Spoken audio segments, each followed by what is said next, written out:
A fire hits an area in San Juan and Quezon City during Christmas break. Gnn Basingan reports.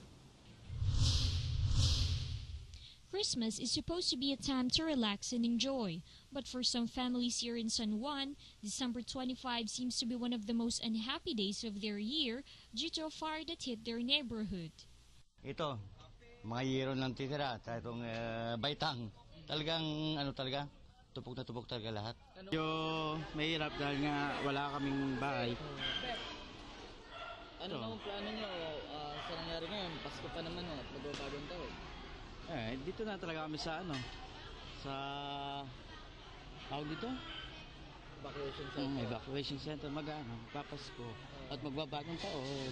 An estimated 4,000 people have been rendered homeless, 19 injured and 1 killed due to the said fire which hit number 41 Marine Street at around 2:30 in the morning and was declared fire out at 7:20 a.m.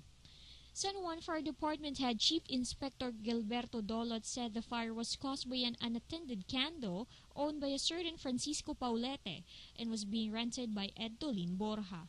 Ang inalo namin makabalik kami rito. Hindi namin kung talagang hindi na kami naghangad na kabayaran nila.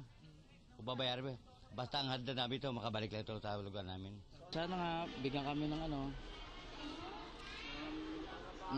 hindi naman sa lilipatan yung pantustos lang ba sa paggawa ng bahay. Konting pinansyal, konting damit, pera pang gastos. Meantime, another fire razed a row of apartments in Quezon City, killing a family of 6 and a helper. Authorities also noted the cost of damages is placed at 5 million pesos. Meantime, arson investigators could not yet determine the cause of the fire. For GNN, Gnn Basingan, News Force.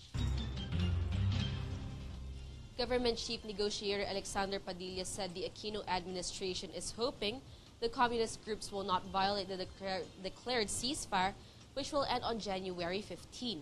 Intelligence report revealed that the New People's Army or NPA plans to invade remote areas in Quezon to embarrass the Philippine government. Padilla meantime noted the ceasefire is the gift of the current administration to Filipinos affected by the war between communist rebels and the government.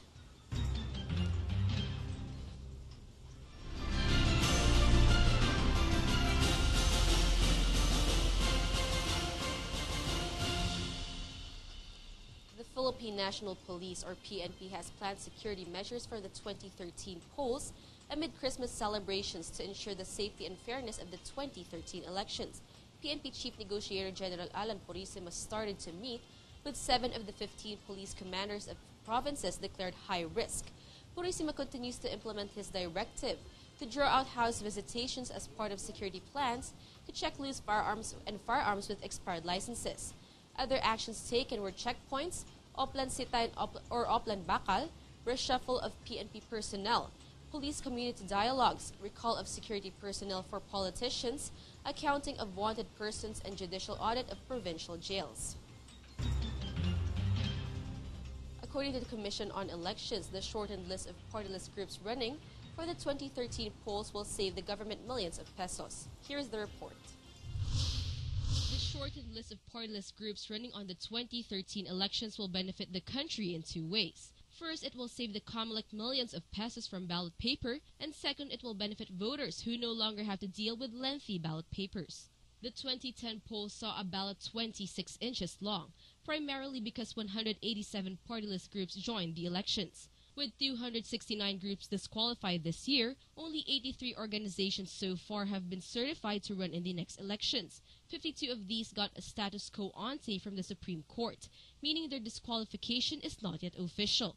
Meanwhile, COMELEC Commissioner Rene Sarmiento expressed hope that the Supreme Court would decide on the petition since the poll body is set to start printing ballots by the 2nd week of January. He said 52 groups would be in the ballot, but should they be disqualified, the votes for them would not be counted. For GNN, Kring Lacson, News Force. The Malacanang said Tuesday the 6-month suspension of Cebu Governor Gwendolyn Garcia and the filing of plunder and administrative charges against Pangasinan Governor Amado Espina Jr. will not ruin the the chances of the 12 candidates from the Liberal Party in the coming midterm elections.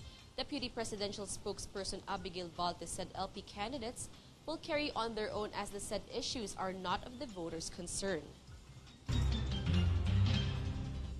Meanwhile, Senator Joker Arroyo seeks to return the Anti-Money Laundering Act, or AMLA, to the period of interpellation. Arroyo said Philippine banks accepting dirty money were not penalized under the AMLA law. The Senate Bill 3123 is the third AMLA amendment, which aims to expand and strengthen the anti-money laundering law. Despite the intensified campaign against firecrackers usage, the Department of Health is likely to recommend a total ban against using firecrackers this coming year.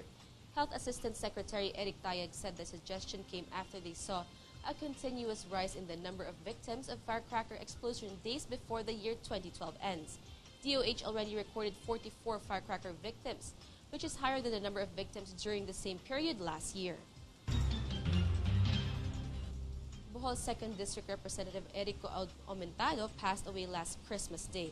According to Rica de la Cuesta of the Public Information Office of the House of Representatives, the 72-year-old congressman died past 8 in the evening Tuesday due to cardiac arrest. The lower house is currently preparing for the necrological services for Aumentado, which will be held on Thursday. Pope Benedict XVI calls for world peace in time with Christmas season.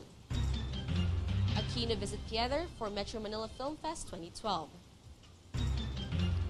These and more stories when News Force returns.